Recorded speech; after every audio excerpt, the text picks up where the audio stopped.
राधे राधे गुरुजी। जी, अनिरुद्धाचार्य आप सबका दास महाराज का मंत्र कार्यक्रम में आपका बहुत बहुत स्वागत है। आज मैं आप लोगों से भगवान का भोग यानी प्रसाद कैसा होना चाहिए, किस भगवान को क्या पसंद है, किसे क्या भोग लगाना चाहिए, आज मैं आप लोगों को प्रसाद के बारे में बताऊंगा। साथ ही आप लोगों के सवाल का जवाब भी दूंगा। रोज की तरह आप लोग अपने सवाल को रिकॉर्ड करके भेजते रहिए। अब बात करेंगे आज के कार्यक्रम की। शुरुआत करते हैं आज के उपाय से। आज प्रदोष व्रत है, तो व्रत से जुड़ी कुछ बातें आपको बता दूं।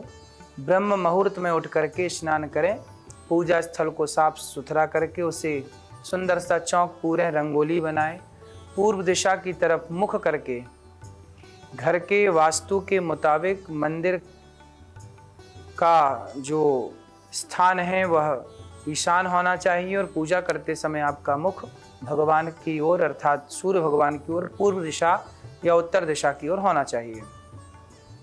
भगवान को गंगा जल से स्नान करा के भगवान को तुलसी, धूप, दीप, अक्षत जो भी आपके घर में उपलब्ध हैं चीज़ें, भगवान को भोग लगाएं और बड़े प्रेम से श्रीमन नारायण का जाप करें। आप बड़े प्रेम से नारायण कवच का पाठ कर सकते हैं और बड़े भाव से आप लोग भगवान का नाम जप कर सकते हैं। जितना अधिक नाम जप करेंगे आपके जीवन में उतनी शांति का अनुभव होगा। प्रदोष व्रत की कथा का पाठ करें, भगवान को भोग लगा करके और प्रेम से प्रसाद को वितरण करें। पूजा के दौरान हुई गलतियों के लिए क्षमा प्रार्थना करें कि हे प्रभु, आवाहनम न जानामि विसर्जनम। हम पूजा पाठ आपकी नहीं जानते प्रभु, हम अज्ञानी हैं, हमसे कोई त्रुटि हुई हो तो क्षमा करें। इस तरह की प्रार्थना भगवान से करनी चाहिए। भगवान को घी का दीपक जला के पूजा करें और बड़े प्रेम से भगवान की आरती करें, पूजा करें। रविवार को पड़ने वाले प्रदोष व्रत से आयु की वृद्धि होती है और स्वास्थ्य अच्छा होता है। सोमवार के दिन यानी त्रयोदशी पड़ने पर, सोमवार के दिन त्रयोदशी पड़ने पर किया जाने वाला व्रत आरोग्य प्रदान करने वाला है और इंसान की सभी इच्छाओं की पूर्ति होती है। मंगलवार के दिन यदि त्रयोदशी का प्रदोष व्रत पड़ता है तो उस दिन के व्रत को करने से रोगों से मुक्ति मिलती है, स्वास्थ्य अच्छा होता है। बुधवार के दिन प्रदोष व्रत यदि किया जाए तो उपासक की सभी कामनाएं पूरी हो जाती हैं। गुरुवार के दिन प्रदोष व्रत किया जाए, उस दिन पड़े तो इस दिन के व्रत के फल से शत्रुओं का नाश होता है और आपकी विजय होती है। शुक्रवार के दिन यदि प्रदोष व्रत पड़ता है तो सौभाग्य, स्त्रियां अखंड सौभाग्य को पाती हैं, दाम्पत्य जीवन में मिठास आती है, सुख शांति बढ़ती है। संतान की कामना हो तो शनिवार के दिन पड़ने वाले प्रदोष व्रत को करना चाहिए। बात करेंगे भविष्य की। अब आपको आपके कान से जुड़ी कुछ खास जानकारी दूं, भविष्य में आपके काम आएंगी। कान के कुछ शकुन और अपशकुन होते हैं। कान पर तिल भी होते हैं, जो हमारे शरीर में तिल होते हैं ना, उनका भी एक मायना होता है, उनका भी एक काम होता है, बहुत मायने होते हैं। यदि किसी के बाएं कान में सामने यदि तिल है तो वह इंसान रहस्यमयी होता है, शादी में थोड़ी देरी आती है। बाएं कान के पीछे तिल होना, यह तिल गलत काम की ओर आकर्षित करता है। इसलिए जिसके भी यहाँ पर तिल हो वो अपने फैसलों पर बहुत ध्यान रखें, जल्दबाजी में फैसले ना करें। दाएं कान के सामने तिल होना, अगर किसी के दाएं कान में तिल होता है तो उसको सुंदर जीवन साथी मिलता है, वो इंसान कम उम्र में ही माला माल बन जाता है। दाएं कान के पीछे तिल होना, कान से जुड़ी कोई परेशानी होने की संभावना होती है। तिल के बाद अब आपको कान से जुड़े शकुन और अपशकुन की जानकारी भी दिए देता हूँ, ध्यान से सुनिएगा। किसी का बायां कान फड़के तो उसे कोई शुभ समाचार मिलने वाला होता है। दायां कान अगर किसी का दायां कान फड़कता है तो मतलब आपकी मुलाकात किसी बड़े कद के व्यक्ति से, बड़े व्यक्ति से होने वाली है। कान के पीछे का हिस्सा अगर कान का पिछला हिस्सा फड़के तो इंसान को दोस्तों से अपमान मिल सकता है। ये सब संकेत हैं। वाम अंग फड़कने लगे, स्त्रियों का वाम अंग फड़कना, बायां कान फड़कना स्त्रियों का शुभ होता है और पुरुषों का दायां कान फड़कना शुभ होता है। यदि पुरुषों का बायां कान फड़कता है तो कुछ ठीक नहीं होता। अंग फड़कने की भी एक पुरानी मान्यताएं हैं, उस पर जरा सी चर्चा हुई। बात करेंगे आज के पंचांग की। आज 13 दिसंबर है, दिन शुक्रवार है और त्रयोदशी तिथि है। आज भरणी नक्षत्र है और शिव योग है। चंद्रमा आज मेष राशि पर है और अगर कोई शुभ कार्य करना चाहते हैं तो राहु काल का समय जरूर देख लें। इस समय कोई भी राहु काल में शुभ कार्य ना करें। राहु काल सुबह 10:58 से दोपहर 12:15 तक रहेगा, तो इस दौरान कोई भी शुभ कार्य शुरू ना करें। बात करेंगे आज के विषय की। भगवान का भोग प्रसाद कैसा हो।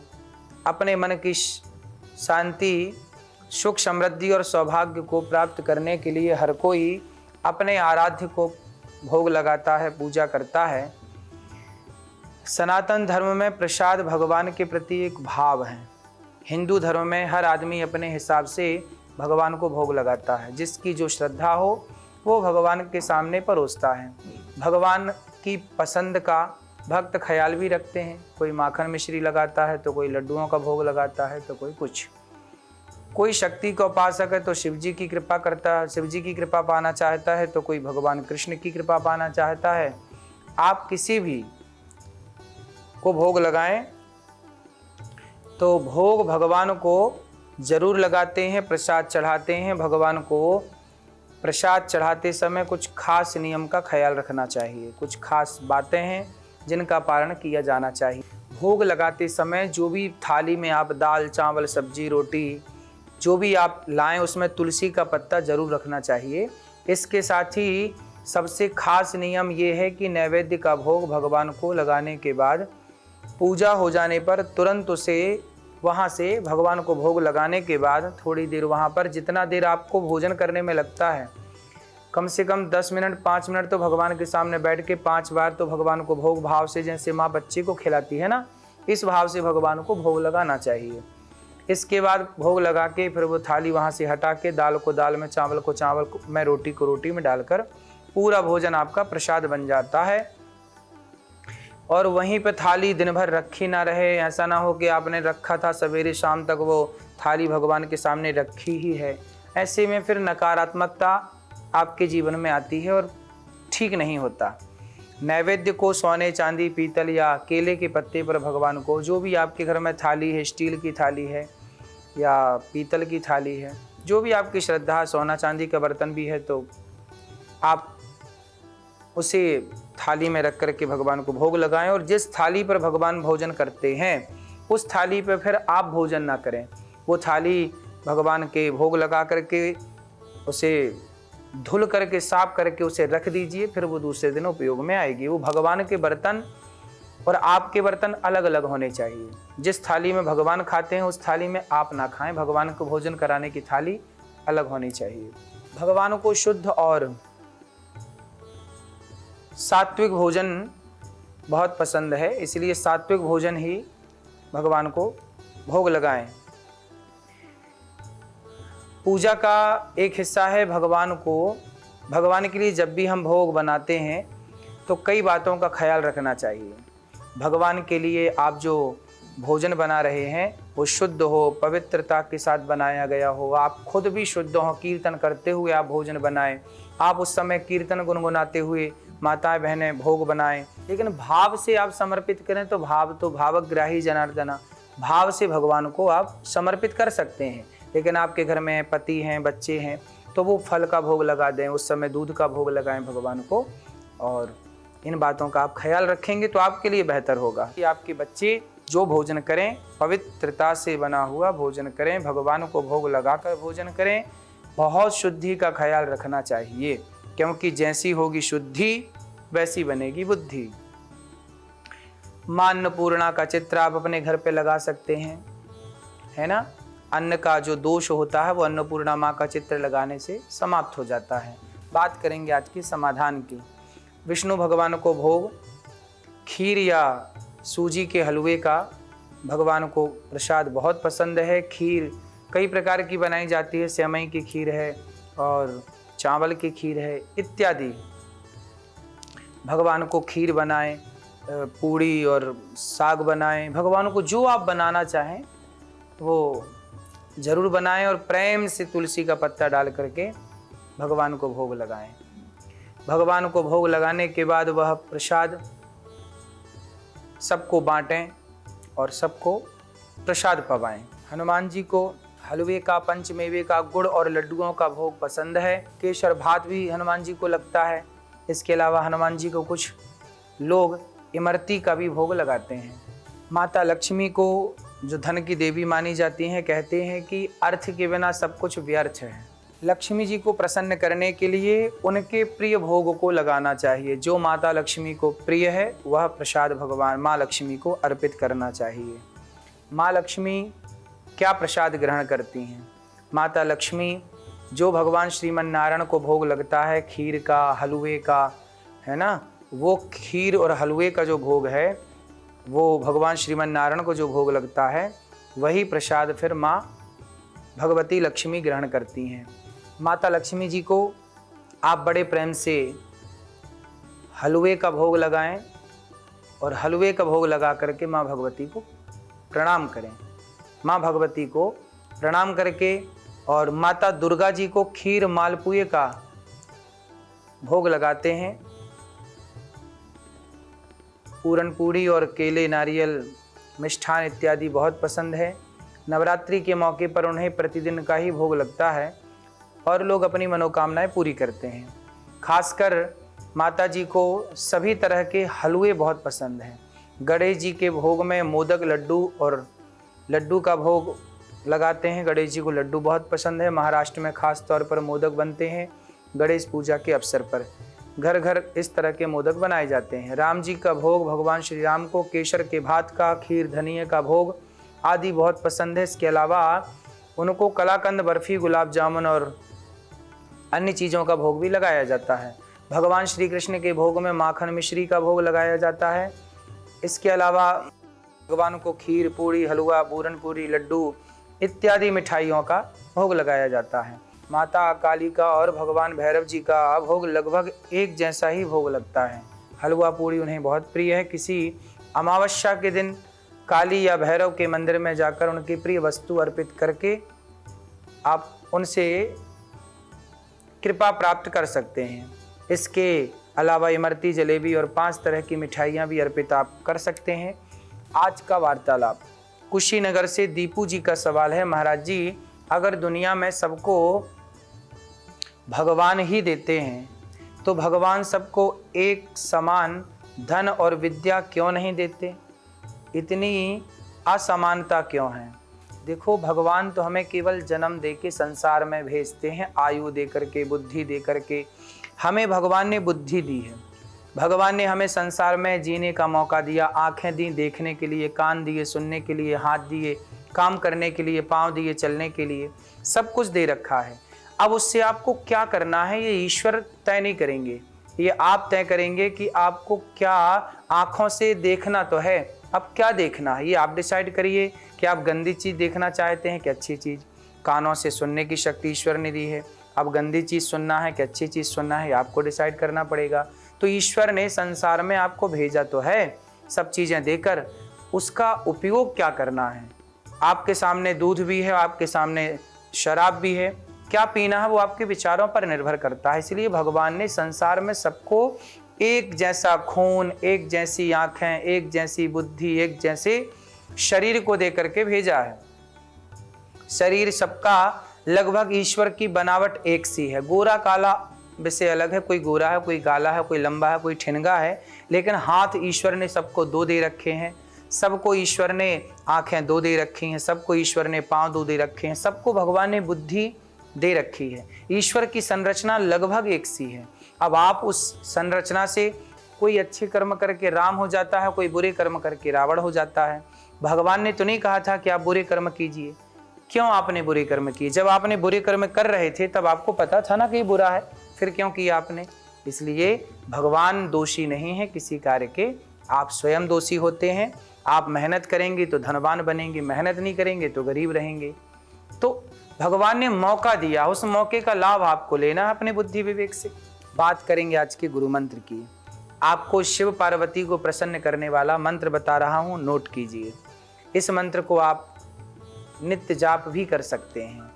ओम उमा महेश्वराभ्याम नमः, ओम पार्वत्यै नमः, ओम ओम सांब शिवाय नमः, ओम गौर्यै नमः। बात करेंगे आज के संस्कार की। भगवान को भोग क्यों लगाते हैं? भगवान को भोग इसलिए लगाते हैं क्योंकि तुम्हें निवेदित भोजन करहीं। जो भी हम बनाएं पहले भगवान को भोग लगाएं। पहला अधिकार किसका है? क्योंकि देखो अन्न कहाँ से आता है? फल फूल पानी सब प्रकृति दे रही है। देने व किसान बीज ही तो बो सकता है, अंकुरित तो भगवान ही कराते हैं ना। यदि अंकुरित ही ना हो तो क्या कर लेगा कोई? इसलिए जो भगवान हमें सब कुछ देते हैं, पहले हम जब बनाएं तो पहले हे विधाता आपने हमें दिया है, इसलिए पहले आपको हम समर्पित करेंगे, फिर आपको भोग लगा करके फिर हम प्रसाद पाएंगे। ये भाव होता है कि सब कुछ ईश्वर ने दिया है, तो जब उनने दिया है तो उनकी चीज पहले उनको ही भोग लगाएं, फिर हम प्रसाद पाएं। प्रसाद का अर्थ होता है प्रा मतलब प्रभु के, सा मतलब साक्षात, दा मतलब दर्शन। प्रभु के साक्षात दर्शन का नाम प्रसाद है। इसलिए प्रसाद का भोग भगवान को लगाया जाता है। प्रसाद भगवान को बड़ा पसंद है। आप भी भगवान को भोग लगाकर सोना खरीदिए तो पहले भगवान को चढ़ाइए, वस्त्र खरीदिए तो पहले माँ भगवती को भगवान को अर्पित करिए, फिर वो प्रसादी वस्त्र पहनिए। इत्र लगाइए तो पहले भगवान को लगाइए, फिर वो प्रसादी इत्र धारण करिए। महिलाएं मांग भरती हैं तो पहले मांग माता भगवती सीता की भरें, दुर्गा की भरें, फिर वो प्रसादी सिंदूर अपने माथे पर लगाएं। हर चीज प्रसाद। हम तिलक लगाते हैं, पहले भगवान को स्पर्श कराते हैं, भगवान को तिलक लगाते हैं, फिर वो प्रसादी तिलक अपने माथे पर लगाते हैं। तो सब चीज प्रसाद है, कोई भी चीज नहीं छोड़नी। ये बच्चे आए, हे प्रभु ये आपका प्रसाद है, बच्चों को भगवान को अर्पित करें। प्रभु ये आपके हैं, आपने हमें केवल जिम्मेदारी दी है कि 2 बच्चों की 4 बच्चों की संभालने की। ये घर आपका है प्रभु, ये घर भी प्रसादी है, ये आपका है प्रभु। हम आपके घर में किराएदार हैं, हम आपके घर में रहते हैं प्रभु। ये मानना है कि ये भगवान का, हम भगवान के किराएदार हैं, मालिक भगवान है। कितनी अच्छी विचारधारा है ना ये। आज के लकी कॉलर बुल्ढाना से हितैन का सवाल है, महाराज जी मैं गुटखा बहुत खाता हूँ, लाख कोशिश करने के बाद भी गुटखा नहीं छूट रहा है, दांत भी खराब हो रहे हैं और कई समस्याएं हैं, लेकिन खाने की आदत नहीं छूट रही है, क्या करूं? देखिए गुटखा खाना आपके लिए बेहद नुकसानदायक है, कैंसर भी हो सकता है। आप कह ही रहे हैं दांत खराब हो रहे हैं, अंदर स्थितियां, जब दांत लाल हो गए, दांत की स्थितियां खराब हो गई तो भीतर किडनी लीवर की क्या स्थिति होगी? क्यों जान ले रहे हैं अपनी? बात करेंगे कल के विषय की। कल दत्तात्रेय जयंती है और दत्तात्रेय जयंती में क्या करें और धन कैसे पाएं, दत्तात्रेय जी कौन है, इनके बारे में जानेंगे कल। तो बात करेंगे कल का एपिसोड जरूर देखें। भगवान दत्तात्रेय जी की बात है। आप अपने बच्चों के साथ खुश रहें, आप प्रसन्न रहें, देखते रहें महाराज का मंत्र कार्यक्रम TV9 भारतवर्ष पर। जुड़े रहें। सबको जय श्रीमन नारायण, जय श्री कृष्णा, राधे राधे।